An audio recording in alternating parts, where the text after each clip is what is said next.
Rajadiraj Nandana Roja, I would like to know, just now you were mentioning about Colombia, that they are doing quite well with G12. Yeah. How are they doing in America and such other European countries? Because we believe that is what is given to us to understand that in all these places churches are empty, nobody comes to churches. This is my first question, and second question is how do they receive you? Because you also these people, because do they share with you all their materials, knowing that you are coming from a Hare Krishna community? They don't know I'm coming from Hare Krishna. I go in incognito. I go camouflaged. Camouflaged. I don't go as a Hare Krishna. I don't go there very often, but if I go, I don't go as a Hare Krishna.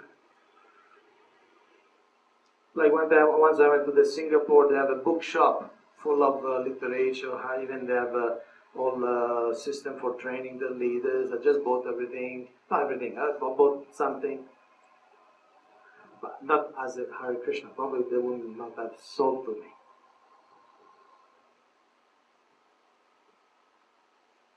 The churches. Well, you see, Christianity is a big thing. Just the Catholics, officially there are 1 billion, more than 1 billion, just the Catholics. So it's just one branch, the main branch of Christianity. But there are many, many branches. Some churches are empty, some churches are full. It's a fact that in some country like England, church attendance is going down, down, down. And in Europe in general, France, Italy, okay. In America, there are many, many different groups. Some are really expanding a lot. What they call mega church is that they make a church like a stadium with huge screen, and sometimes they have 20, 30,000 people just every Sunday. So it's not that all the churches are empty. And again, these people, these systems, these are cell churches. They're based not on the building. They're based on groups. Some of these, they don't even have churches. The Singapore ones, what they did, they bought a cinema and they made like an auditorium. And there are 2,000 people in that. When I went to that auditorium, I heard the lecture of the leader. I also wrote about it. I wrote. Some of you know this book, Super Sunday? Okay. And the Super Sunday, I speak about different elements of the Sunday program. So, chapter 2 is about the lecture. And I was mentioning how I went to the Singapore place and I saw how they preach. This is the pastor, Apostle Lawrence Kong. Very powerful Christian leader, very famous in the world of cell church. And I heard his lesson, and what they were doing, they had one auditorium, which really doesn't look like a church, it looks like a cinema hall, okay? And they got 2,000 people sitting, and they had 10,000 people. So what they would do the same Sunday program, the same lecture, the same bhajan, same songs, 5 times to fit all their congregation. Once Saturday night and 4 times in the Sunday. Same program. Same song, same lecture. He will give the class 5 times. 4 times in English, 1 time in Chinese. And then when they expanded, what they did, they bought another auditorium. And so he was preaching in one auditorium with a maxi screen.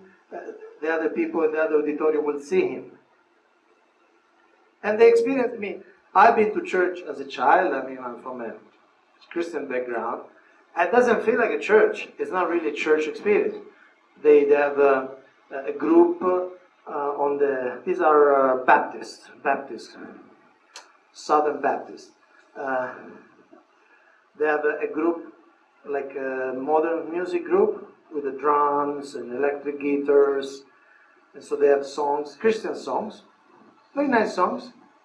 One was "Oh God, show us your face." Because they pray, "Show us your face, show us your face." So I thought, well, they're asking something. God will show His face because they're asking. Huh? So they're cultivating their bhakti with very good principles in the lecture. But again, it's a different. So when you think Christian, think there's a lot of things. It's a fact. Traditional churches, traditional denominations, many are in decline, but not all of them. And some are doing very big in other parts of the world. I was just thinking the whole India, the whole state of Nagaland. Nagaland, it's a Christian state.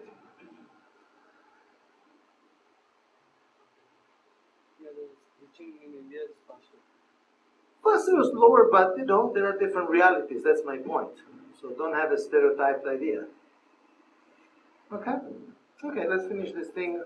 And house church is a system. There are many different systems. What is the best system? The one who works for me. I don't care whether it is a white cat or a black cat. As long as it catches a mouse, it is a good cat. So he's saying, we got to get the principle right, and when we get the results right, that works.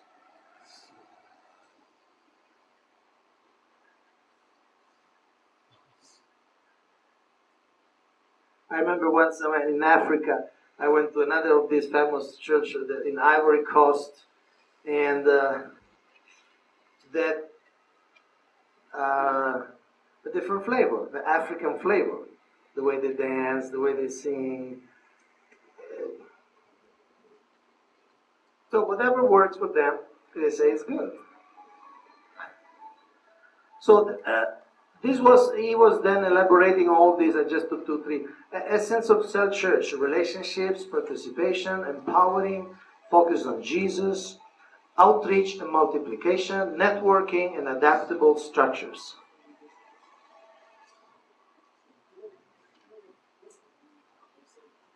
Empowering in the cell church.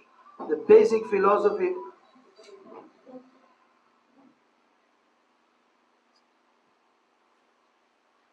If you have a cell phone and maybe you're not waiting really an urgent call, can we switch it off? Just as an idea.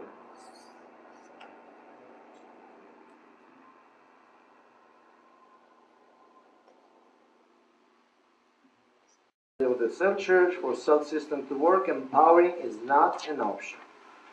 Empowering, everyone is being trained and empowered to participate and lead.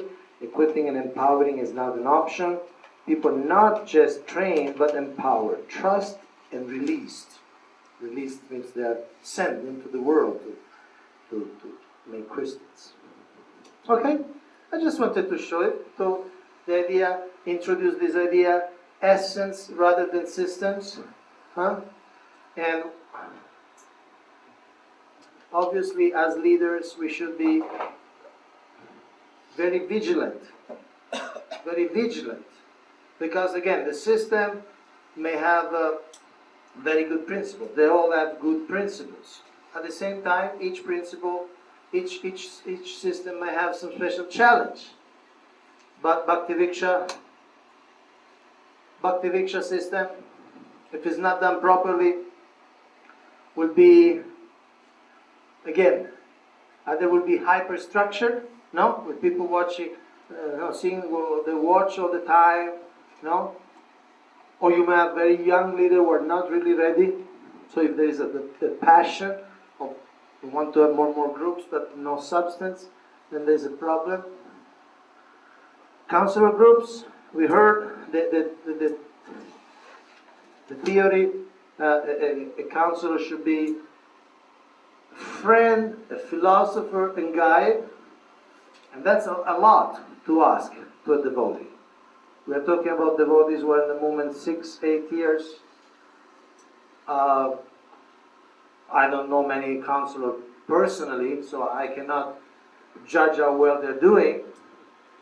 But I also know, for instance, in some place, I'm talking in another country in Asia, I get the sense that counselors almost get together and yes, they do the counselor thing, but there is also a stress on kind of controlling people a bit.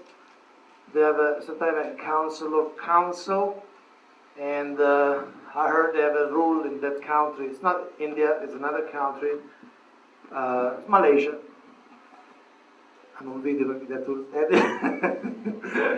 But they have made a rule that somebody for recommending initiation, there are 10 counselors, all of them unanimously they have to approve. So I know of somebody who got stuck because somebody doesn't like the person.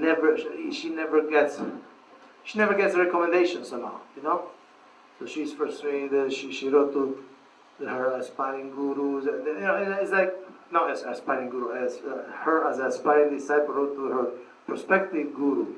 It's a bit. She made a lot of things on the internet. In other words, you are asking a lot.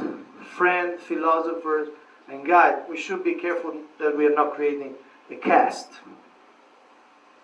Or we are creating a caste that these are the chosen people. And everybody else is somewhat less.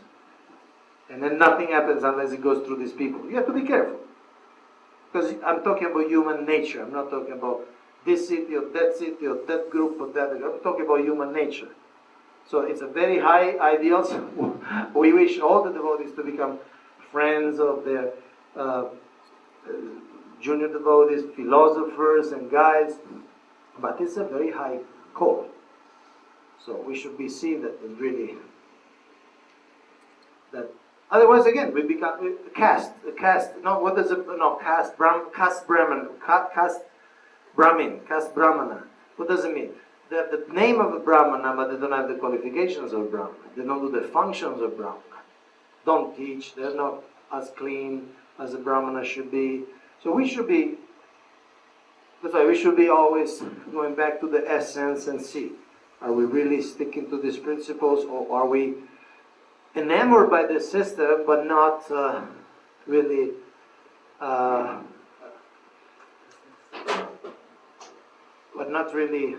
including everything? And see, I think this is a good segue for going back to what I wanted to show you first.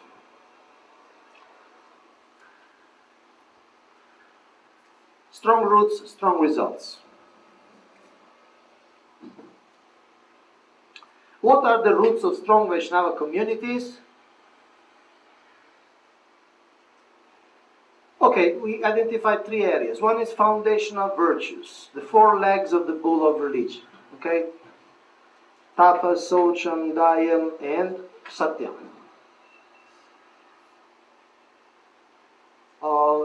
There's really no way to neglect this and have a successful community in the long run.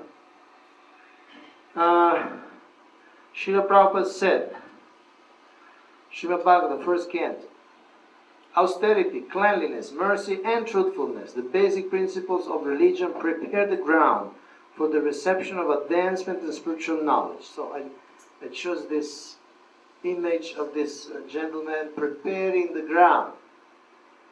So Prabhupada said, prepare the ground. In this PowerPoint, I use the analogy of agriculture, or building a tree.